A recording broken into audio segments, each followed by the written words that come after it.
My name is Tammy Green, and when I was 16, I got my permit because I didn't live in Florida, and it was an entirely different. Uh, it was a different setup, but I was really blessed. On my 17th birthday, there was a white Camaro in the driveway, and it was a gift from my parents, and I backed it out but forgot to close the passenger door, and there was a wall.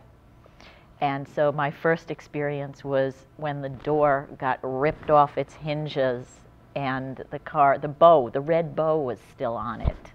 As a senior, I'm hoping to eliminate driving completely from my life and have the guy in the front say, "Miss Green, where would you like to go today?" My daughter Jo had a hard time passing the driver's test.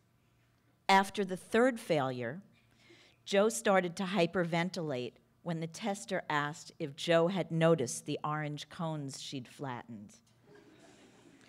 Jo wheezed, "There were cones?" I rushed her to the emergency room at Mount Sinai Hospital. Turned out it was a panic attack. I'd been panicking too. Jo is 17. She drives a sunny yellow Jeep that she's named Todd. Her car has a smiling Panama Jack sticker on the bumper. She did manage to get her license, but it took 4 tries. I worry. I also worry about my dad. Last Saturday night, I drove my car behind my dad's car after a late dinner. I wanted to make sure that he got home safely. My dad is 85. He drives a 2009 white Ford convertible with a handicap tag hanging from the rearview mirror. For 3 blocks, I watched his blinking hazards. When he stopped at a red light, I put my car in park, ran over, and tapped on his window. I made the universal sign for roll your window down. He responded by stepping on the gas and rear-ending the car in front of him.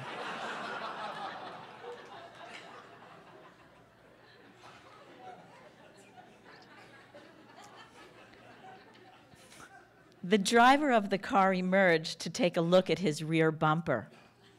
"Ah," said my dad, "it was a tap. Get back in your car, stupid."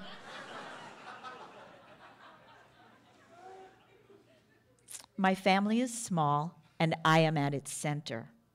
We always thought Mom would be taking care of Dad, but now it's me.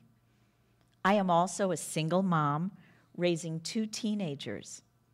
Most nights, I lay awake until I know that my family is home and off the road. The other day, Jo called me at 3 p.m. after school. "Ma," she said, "my car won't start." "Did you leave the lights on?" Jo said, "What do you mean?"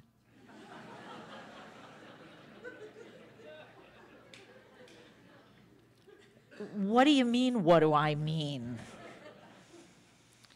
When I got to the student lot at her high school, Jo was sitting in the Jeep with her feet planted on the dashboard, earplugs in her iPhone.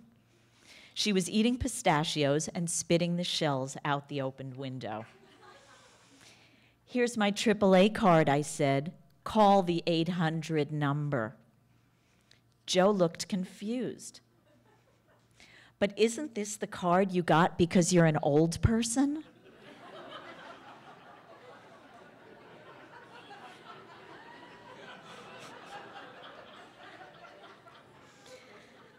"No, Jo, that's AARP. Jo described our location. It's kind of near the Publix on Northwest 2nd Avenue, behind the railroad tracks, but not really on the corner. It's north of 34th Street by Midtown, maybe like 37th Street. I can see the old Channel 7 building, but you know it's not Channel 7 anymore. I think it's a school.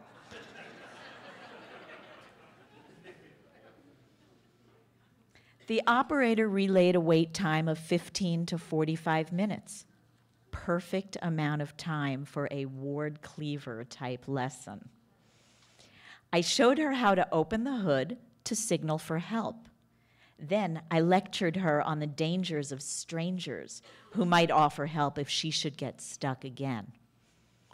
Joe said, "But what if he's a cute stranger?" AAA arrived, and thank God he wasn't cute. Embroidered on his pocket, it said Pedro. Joe gave him my AAA card. As he unloaded all types of gadgets, Pedro struck up a conversation with me. "I got me 6 daughters," he said. "Jew has only 1?"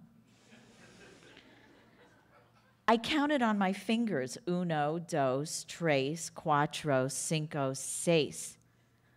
"Dios mío," I said. 6? "Por qué tus pelos no son gris?"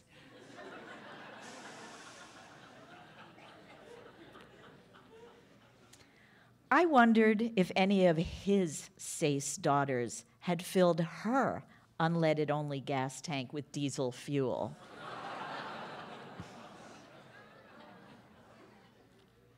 Or if any of them had told him that the carpool lane was for everybody that had a job or was going to the pool.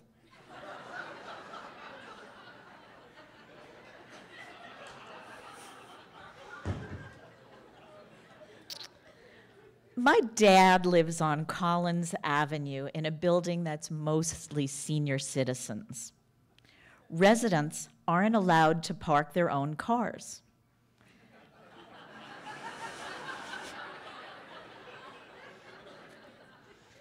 The condominium valet service insists that this rule is a special perk for residents of the upscale tower house. I think it's a system of checks and balances for dementia.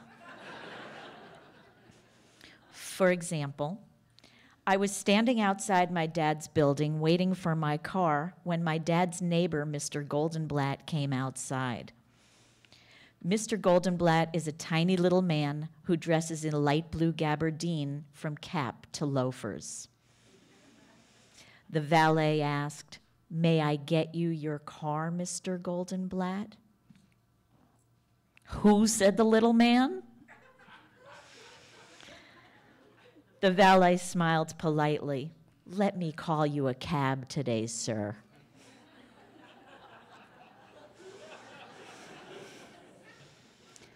But the system doesn't always work, hence the big baboo. After a lovely dinner out in Coral Gables, Dad and I waited for the restaurant valet to bring up our respective cars. My dad's car arrived first. "Wow," I remarked with surprise. "You've changed the license plates." My dad has had the same plates his entire life. The car would change, a Cadillac, a Ford, a Cadillac, another Ford, but never the plates. GEG, the license plate for George and Elaine Green. But tonight, the plates read Big Baboo.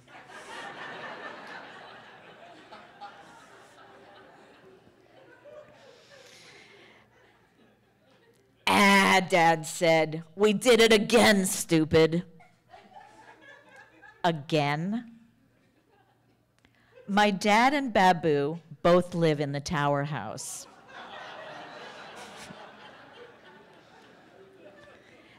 They don't seem to notice when they take each other's cars.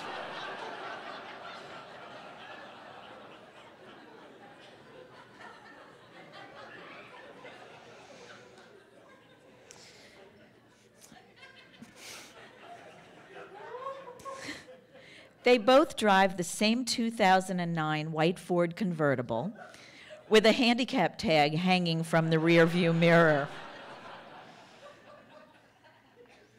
Whichever man gets to the lobby first sees the white car, gets in the white car, and off he goes.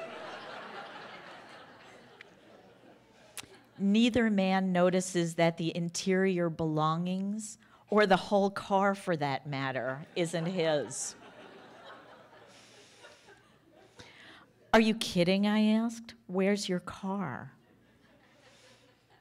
Dad said, that schmuck Babu. I hope this time he puts gas in it.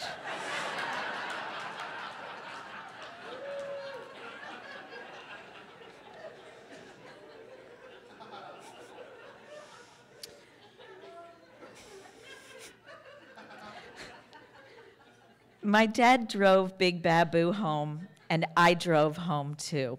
What can I do? I want to protect my dad and my daughter from themselves and from each other and other drivers from them both. But while my loved ones are driving on both sides of the road, I do the only thing I can. I keep my cell phone charged at all times.